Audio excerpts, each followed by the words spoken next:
our first NICU setback. This is hard and it's frustrating. We were so sure that she was going to come home this week. Hi guys, welcome back to the channel. It is Courtney here. If you're new here, I had my baby at 34 weeks and 6 days. She is currently in the NICU and we're just waiting to bring her home. So today is Thursday, March the 31st. Tomorrow, Lyla will be 3 weeks old.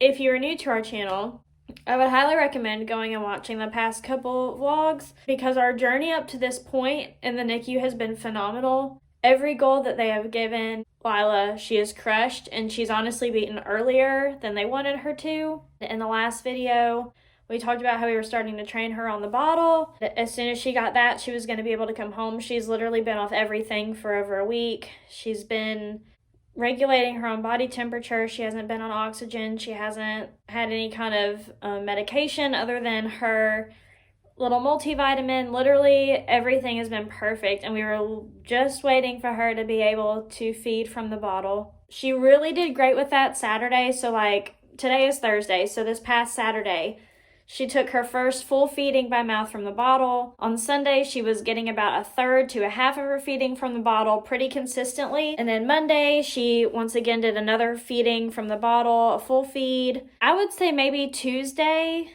things started to take a little bit of a turn. Nothing was wrong with her, like physically, but she was starting to just not show any kind of feeding cues. She was very tired, very sleepy. And I know that it's important for NICU babies to rest because they are premature. They're still supposed to be in your belly. They spend like 90% of their day asleep. So we were just having a really hard time waking her up to feed. Like she would maybe take 1 or 2 sucks and then literally be snoring with the bottle in her mouth. We would change her diaper, wipe her face with a rag, and she just showed no interest in eating from the bottle, which was discouraging given how, Saturday and Monday she really did well. Or she was at least taking like half of her feed from the bottle, and then they would switch over and do the rest through her NG tube. So I would say Tuesday, maybe I started noticing that like something just seemed a little bit off, and she was so tired all the time. The nurses and everything encouraged us that it was very normal for babies when they're learning to bottle feed to have a really great day with it, and then the next day you're like, did you remember that you just had a bottle yesterday? Do you not remember how to do it? She's what they call a weak feeder. They haven't labeled her as a poor feeder because technically there's nothing wrong with her structurally, and she has eaten and she has shown interest in the bottle and pacifiers and stuff. Basically her jaw and her tongue are not strong enough yet, haven't built up enough stamina to fully finish a bottle very consistently, like every single 3 hours that she eats. So she does, will get halfway through, get very tired and kind of give up. And they say that comes with practice, but today is Thursday. Kind of frustrating. Yesterday, the NICU was shut down to visitors pretty much all day long because another baby in the NICU was not doing well. And I completely get, like, for privacy reasons, and when the doctor's in there and when a baby's not doing well, you can't just have other families in there. Like, I completely understand that from a patient standpoint. But from a mama standpoint, wanting my baby to come home so badly and wanting to be there for her feeds and help her and, like, try to have her associate the feeding with me and stuff like that. Not getting to see her yesterday, except for like 5 minutes, crushed me. It was very hard for me, and I was emotional yesterday. So I came into today knowing that I could see her, try to help out with her feeds. It just was not a very good morning. I got there. I changed Lila's diaper, went ahead and started to hold her. She was a little bit fussy. The nurse started to feed her. I was there with her. And over the past couple of days, she's been doing this little reflux sound as she is sucking and swallowing. It's really high pitched. It's almost like she's hiccuping, but they say that can indicate some signs of reflux. And then also over the past day or so, she's started to have some oxygen, what they call desats. It's basically where her O2 sats drop slightly. They only last for about 10 to 15 seconds, and she gets herself back out of them. They've never had to intervene or do anything like that. So they've also kind of been watching that over the last day or two because that is new as well. So we fed her for about a minute or two, and her O2 sats were starting to drop again, and she was making the reflux sounds. The nurse wanted to go ahead and stop the feeding and just finish it through the NG tube until she could talk to our doctor. So we hooked her back up to the NG tube. I got to hold her for the rest of her feeding until she started to throw up. There's a difference between like baby spit up and like full projectile, like vomiting back up what you just ate, and that's what she was doing. Like, I'm sure everything that she had just been fed came back out. It's also kind of like mucusy when it comes out. Like, it's not just the breast milk. It's like, it's thick. So it's not just spit up. It like she's bringing stuff back up, which I mean, she's done here and there, but recently she's not. She just looked a little bit paler today. I don't know. She just looked and seemed a little bit different. So we got her changed. We changed the linens on her bed. You know, I put her back down. As we were cleaning up all of the throw up and just getting her changed, the doctor actually did come over, and I was able to speak with him. The nurse kind of filled him in, and he wanted to go ahead and get some baseline labs on Lyla just to rule out anything that could be going on, as well as get a new x-ray of her chest and abdomen. I went ahead and left the NICU at that time. He called me back within the hour. Honestly, it went by very quick turnaround time, which I'm thankful for, that I wasn't just sitting there wondering what is wrong with my baby. Basically, her lab work came back within normal limits. Most of them did. The only one that was slightly elevated was her C-reactive protein, which, if you know anything about labs, is one that can indicate possible infection or something that's going on. So her x-ray showed a whole lot of gas in her abdomen and in her intestine tract. Lungs and everything he never mentioned, but it was basically just the overwhelming amount of gas and air that she had in her belly and in her intestines. So they've labeled what she has as a possible ileus.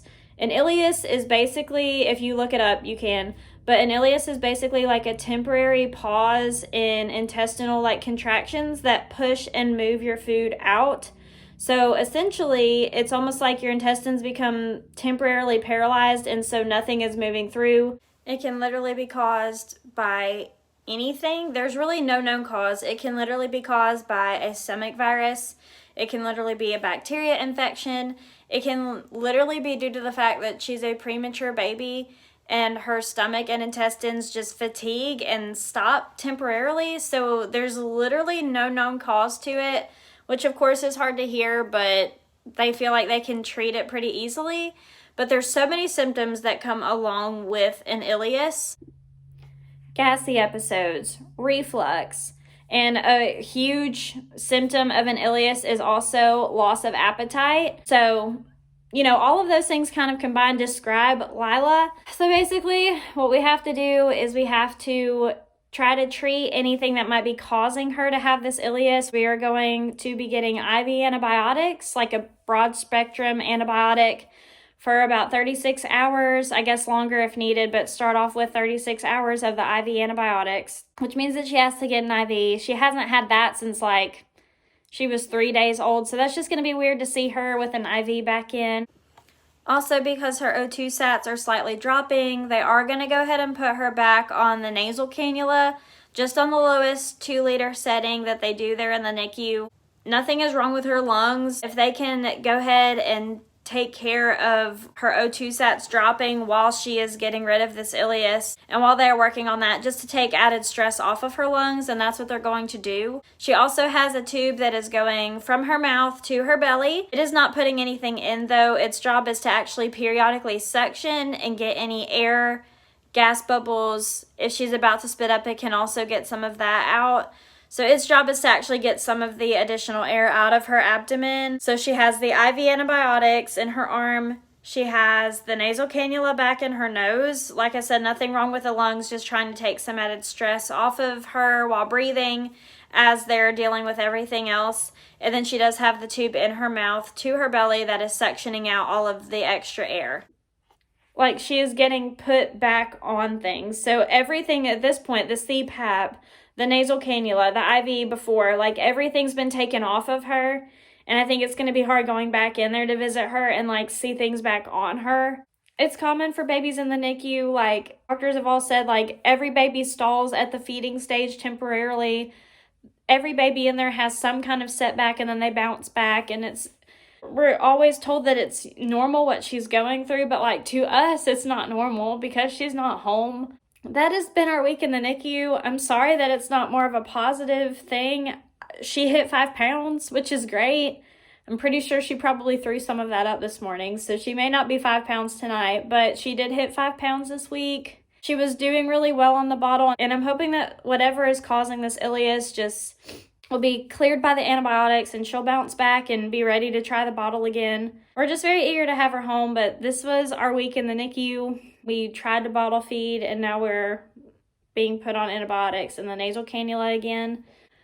So that's where we stand right now. I'm sorry that this wasn't more of like a cheerful, positive, we're bringing our baby home update. That's obviously what we were hoping for, but we know that God is in control. This is God's timing. It's not ours. That's what I'm trying to remind ourselves. God knows when she's coming home. God knew when she was going to be born, and he's been faithful to answer every prayer we've had. So we were just praying that these interventions help her get better and she can bounce back soon and be able to come home. But that is our update of the NICU this week. Like I said, sorry it's not positive or more positive, but this is a journey. If you're going through a NICU journey, you're not alone. I hope this was informative or helpful or just, I don't know. Thank you all for sticking around. Thank you all so much for your encouraging words and comments. Please like the video.